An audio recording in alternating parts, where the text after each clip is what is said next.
Bonjour, cette vidéo courte pour préciser quelque chose sur la montée de Kundalini et comment faire monter la Kundalini finalement. Alors, tout d'abord, première chose, c'est soyez dans le cœur, soyez dans la gratitude. Parce que effectivement, la Kundalini, si elle est mal canalisée, elle peut faire des dommages. On trouve ça dans beaucoup de littérature, on entend parler de ça. Et j'en ai fait l'expérience. Effectivement, un jour, j'ai canalisé une énergie suffisamment grande pour que la Kundalini monte. Et comme j'avais entendu quelque chose qui m'avait mis en colère, eh bien, je me suis brûlé l'oreille. Donc effectivement, ce que je croyais être impossible, je l'ai expérimenté.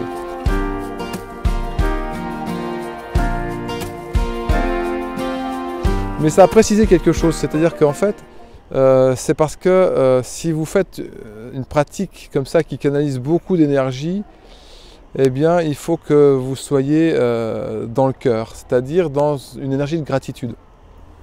Si vous vibrez déjà de la gratitude, c'est que vous êtes en avance sur l'expérience, c'est-à-dire que l'expérience, elle va produire quelque chose de satisfaisant.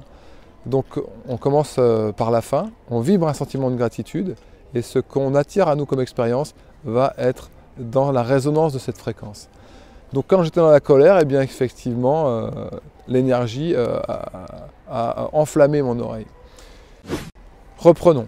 Si vous êtes dans le cœur, que vous vibrez la joie d'exister et que vous avez un sentiment de gratitude pour l'existence ou simplement pour ce qui va advenir pour vous, déjà là c'est un bon départ. Après, si vous suivez ces méditations de bénédiction des centres d'énergie, ça veut dire une conscience de chaque centre d'énergie, l'un après l'autre, en partant du bas vers le haut, on s'arrêtera au 8e chakra, au-dessus de la tête.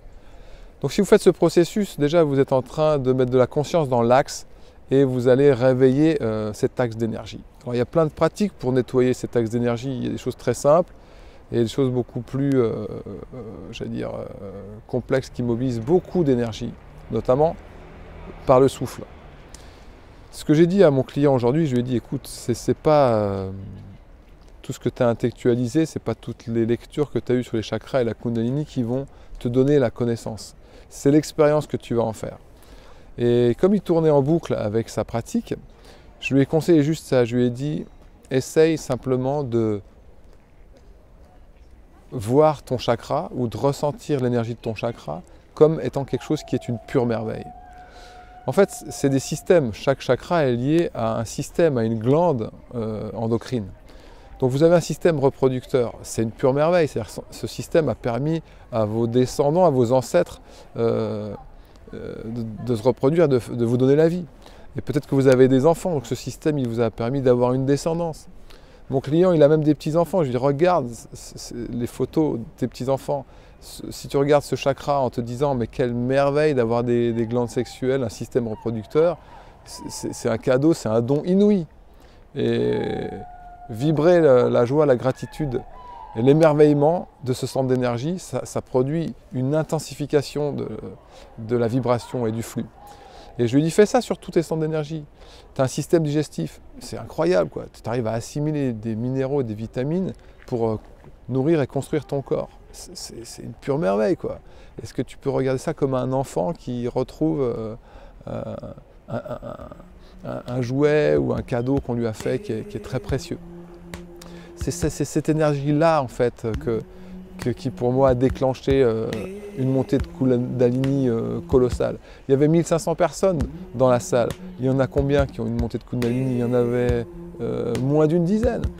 Et j'ai fait partie de ces 10 parce que j'ai rajouté quelque chose dans la pratique que proposait Joe Dispenza. J'ai rajouté ce regard d'émerveillement sur ce qui se présente ici et maintenant en ma présence. Il y a 7 centres d'énergie, donc au moins 7 systèmes. Un système cardiaque, un système respiratoire, un système immunitaire, un système lymphatique. Vous vous rendez compte, tout ce qui compose votre être, c'est une pure merveille. Il y a des millions et des millions de réactions chimiques à la seconde dans votre organisme. Si votre pratique, elle ne vous met pas dans une émotion forte, comme être subjugué par ce qui est en train de se manifester là, à travers vous, certainement vous passez à côté. Je Je pense que c'est ça la clé en fait. Si vous voulez canaliser de l'énergie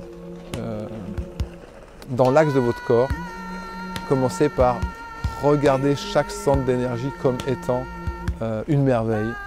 Regardez ça comme une merveille. C'est le sens même du miracle, c'est regarder avec émerveillement. Le miracle a lieu en ce moment, il y a des millions de réactions chimiques dans votre corps à la seconde, c'est une pure merveille, c'est un miracle de vie. C'est peut-être ça, vivre l'instant présent, c'est s'émerveiller à nouveau de ce que nous sommes et de ce qu'est la vie. Même si je souffre, même si il y a des problèmes, une merveille est en train de se produire. Est-ce que je sais encore l'apercevoir? Donc j'ai dit à mon client, je dis écoute, je vais te refaire, je vais te réenregistrer une version de la bénédiction des centres d'énergie à ma façon. C'est vraiment la suite de ce que j'ai appris avec Joe Dispenza, avec ce que m'a apporté, j'allais dire, la mystique de Bali. Voilà, c'est le bouddhisme, c'est la mystique balinaise qui m'a vraiment fait comprendre que je devais sourire et m'émerveiller de ce qui est ici et maintenant. Voilà, parce que je n'ai que ce ici et maintenant pour aimer. Voilà. Ou pour être en colère d'ailleurs. ça j'ai déjà essayé, ça ne produit pas les meilleurs effets. Je vous souhaite une bonne pratique. Je mettrai sous cette vidéo, dès que je l'aurai enregistré, le lien vers cette méditation. S'émerveiller de nos chakras. Voilà, ça pourrait être ça, le titre. Tout de bon, bonne pratique. À bientôt, au revoir. Voilà, si ce type de contenu ça vous intéresse, vous pouvez vous abonner et cliquer la cloche, comme ça vous serez informé des nouvelles parutions. Tout de bon, à bientôt pour de nouvelles pratiques et de nouveaux stages.